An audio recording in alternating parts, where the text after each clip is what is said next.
নমস্কার, আপনারা দেখছেন এমকেসিএন রিপোর্টার। এই মুহূর্তে আমি হিল্লোল। নমস্কার, সঙ্গে রয়েছি আমি অঙ্কিতা। বিস্তারিত খবরে যাওয়ার আগে দেখে নিচ্ছি আজকের সংবাদ শিরোনাম। বাংলাদেশ কাণ্ড নিয়ে প্রতিবাদ শ্রীভূমিতে। বাংলাদেশ কাণ্ড নিয়ে বিক্ষোভ কাছাড়ে। বন বিভাগের মদতে চলছে অবৈধ লালমাটির ব্যবসা। যানজটের সমস্যা নিরসনে ফ্লাইওভার ও স্থানীয় শ্রমিকদের প্রাধান্য দেওয়ার দাবি।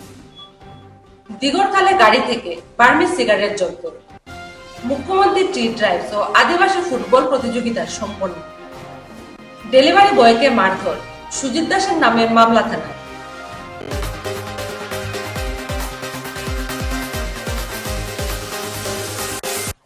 বিজেপির শহর মন্ডল এবং যুব মোর্চার উদ্যোগে বাংলাদেশের অন্তর্বর্তী সরকার প্রধান মোহাম্মদ ইউনূসে পুষ্পপুতুলে জোতাপেটা করে তা দাহ করা হয়। দীপু দাস নামের এক যুবককে খুন করে ঝুলিয়ে অগ্নিসংযোগ করার ঘটনার তীব্র নিন্দা জানানো হয়। ইউনূস সরকারকে পাকিস্তানের মদতপুষ্ট বলে আখ্যায়িত করে বিজেপি শহর মন্ডল ও যুব মোর্চার কর্মকর্তারা। শ্রীভূমিতে শনিবার আয়োজিত কার্যসূচিতে বক্তব্য তুলে ধরতে গিয়ে শহর মন্ডল সভানেত্রী ছন্দা রায় সিং বলেন, এ ধরনের ঘটনার পুনরাবৃত্তি হলে পরিস্থিতি ভয়ঙ্কর হবে।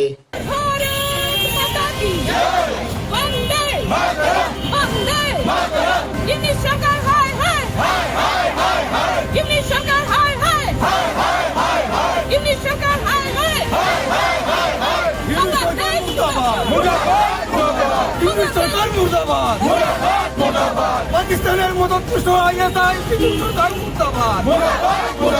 পাকিস্তানের আইএসআই মদতপুষ্ট সরকার মুর্দাবাদ। माता की भारत माता की भारत माता की वंदे वंदे इन्हीं सरकार होशियार इन्हीं सरकार मुर्दाबाद बांग्लादेश मुर्दाबाद बांग्लादेश मुर्दाबाद भारत माता की भारत माता की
কি বিষয় নিয়ে আপনারা বিক্ষোভ প্রদর্শন করলেন এবং পুষ্পতল দাহ করছেন এখানে ইউনিসে?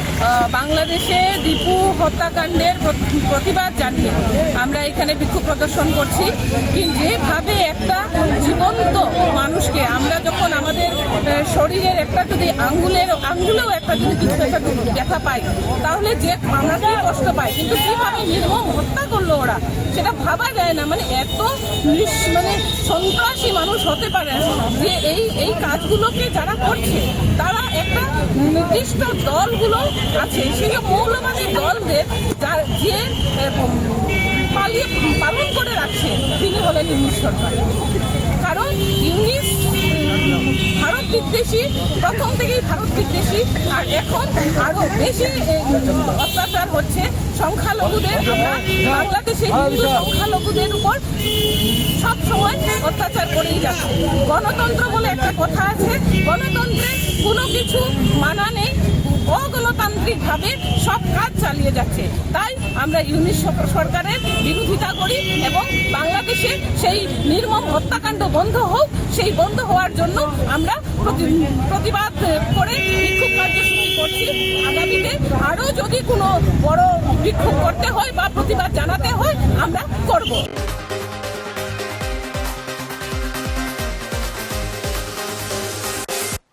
বাংলাদেশে হিন্দু নির্যাতনের ও হত্যার প্রতিবাদে শিলচরের প্রতিবাদী মিছিল বের করে যুব মোর্চা। এছাড়া বিক্ষোভ কার্যসূচিতে মোহাম্মদ ইউনূসের পুষ্পতুল পুরানো হয়।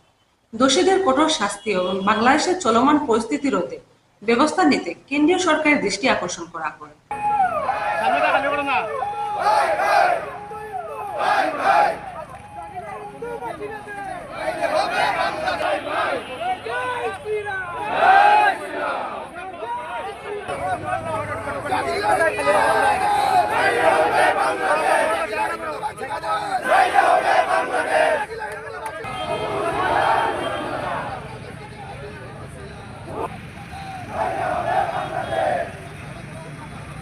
এবং সচেতন হয়ে এই যে আজকের যে বিষয় আছে সেই বিপুলাসে হত্যা থেকে শুরু করে অত্যাচার হবে।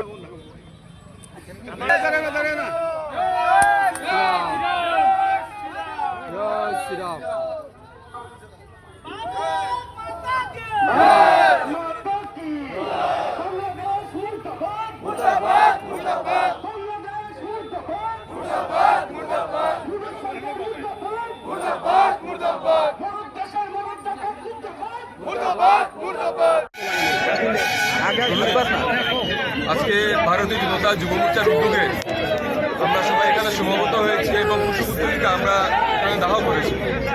আমরা সবাই জানি যে বিগত দুদিন আগে বাংলাদেশে যেভাবে মৌলবাদী সরকারের বিচারধারায় পুষ্ট মৌলবাদী এবং কট্টর ইসলামপন্থীরা যারা যেভাবে আমাদের হিন্দু এক ভাই দীপু দাসকে মিথ্যা অপবাদ দিয়ে তাকে ইসলামিক যে বিচারধারার বা ইসলামিক যে আদর্শে ওকে মেরেছে, ওকে আত্মরা করে ওকে ফাঁসি দিয়েছে এবং ফাঁসি দেওয়ার পর ওকে আত্মরা অবস্থায় জ্বালিয়ে দেওয়া হয়েছে। সেটা শুধু বর্তমানে বাংলাদেশের একটা বা দুটা ঘটনা না, আজকে দীর্ঘ বছর থেকে বাংলাদেশে এভাবে হিন্দু নিধনযজ্ঞ চলছে।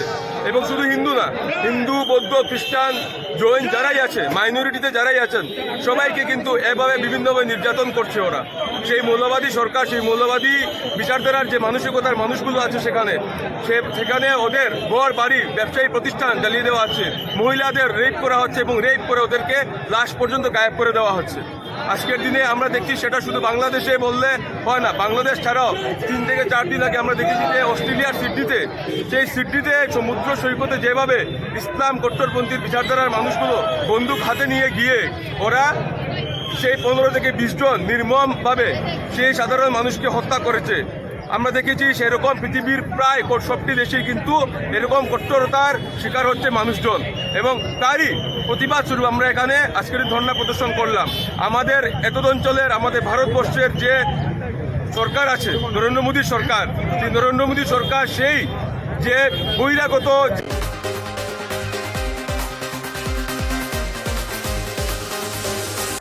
সদর রেঞ্জের মদতে শ্রীভূমি শহরে চলছে অবাধের লাল মাটির ব্যবসা। একে তো ওভারলোড গাড়ি এর উপর নিয়ম অবজ্ঞা করে নির্দিষ্ট জায়গা ছাড়া অন্যত্র থেকে লাল মাটি আসছে। এটা প্রকৃতির জন্য স্বাভাবিকভাবেই হুমকি স্বরূপ। অনেক ক্ষেত্রে চালান থেকে বেশি পরিমাণে সামগ্রীও যায় ডাম্পার ট্রাক বোঝাই করে, কিন্তু এসবে মোটে পরোয়া নেই সদর রেঞ্জের। অভিযোগ, তার পিছনে রয়েছে শক্তিশালী রাজনৈতিক মদত। ঘটনার প্রতিবাদে সরব হয়েছেন যুব কংগ্রেস নেতা শুভজিৎ চক্রবর্তী। আন্দোলনে নামার হুঁশিয়ারি দিয়েছেন তিনি। শীঘ্রই জেলা আয়ুক্তের কাছে এ নিয়ে অভিযোগ করবেন বলেও জানান শুভজিৎ।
দেখুন, প্রথম কথা হলো লালমাটির জন্য লালমাটির যে ওভারলোডেড ট্রাক, সেই ওভারলোডেড ট্রাকের জন্য করিমগঞ্জ শহরবাসীর ঘুম একদম পুরো শেষ পেয়েছে। কেননা যেভাবে তারা লালমাটির ওভারলোডেড ট্রাক উইদাউট পারমিট যতটুকু নিতে লাগে, মানে উইদাউট পারমিট যেভাবে তারা চলছে, সেটার কারণে অনেক ক্ষয়ক্ষতি হচ্ছে। 1 নম্বর, রাস্তাঘাটের অবস্থা খারাপ হচ্ছে। কলেজের সামনে আপনি যাবেন, কলেজের সামনে এত বড় গর্ত, স্টুডেন্ট যাতায়াত করে, অনেক অ্যাক্সিডেন্টও হয়, অনেক অ্যাক্সিডেন্টের সম্মুখীন হতে হয় বাইক, স্কুটি, গাড়ি, টুকটুকি, এগুলোর অনেক স্কুটি কারণ হয়। ইটস দ্য রিজন হলো এটাই যে ওভারলোডেড লালমাটির ট্রাকের জন্য। ফরেস্টের যিনি রেঞ্জার রয়েছেন, আমি মনে করি রেঞ্জার সাথে জড়িত, বিভাগীয় কর্তৃপক্ষের সাথে জড়িত, নাহলে এরকম রমরমা লালমাটির ব্যবসা চলতে পারে না। মানুষের অসুবিধা করে জনসাধারণের অসুবিধা হচ্ছে, রাস্তাঘাটের অবস্থা খারাপ হচ্ছে, জনসাধারণের চলাচল করতে অসুবিধা হচ্ছে, দিনান্তে গাড়ি অ্যাক্সিডেন্ট হচ্ছে, 1টা 2টা করে দিনান্তে গাড়ি অ্যাক্সিডেন্ট হচ্ছে। আজকের ডেটে কোনো ধরনের কোনো সুরাহও নেই এটা। আর আমি এজ এ যুব কংগ্রেসের মুখপাত্র আজকে আপনাদের সম্মুখে তুলে ধরলাম, এবং আপনাদের মাধ্যমে আমি ডিসি সাহেবের দৃষ্টি আকর্ষণ করছি। ডিসি সাহেবের দৃষ্টি আকর্ষণ করে আমি প্রয়োজনে যদি 2 দিন দেখব, 2 দিন পরে আমি যদি দেখি কোনো ধরনের কোনো সুরাহ সেটা হয়নি, প্রথমে ডিসি সাহেবের সাথে দেখা করব on behalf of youth Congress, আমরা প্রতিনিধি দল, এবং তারপরেও যদি আমরা কোনো ধরনের কোনো সুরাহ পাই না, তখন এই পার্টিকুলার ইস্যু নিয়ে আমরা রাজপথে আন্দোলন করতে বাধ্য হব।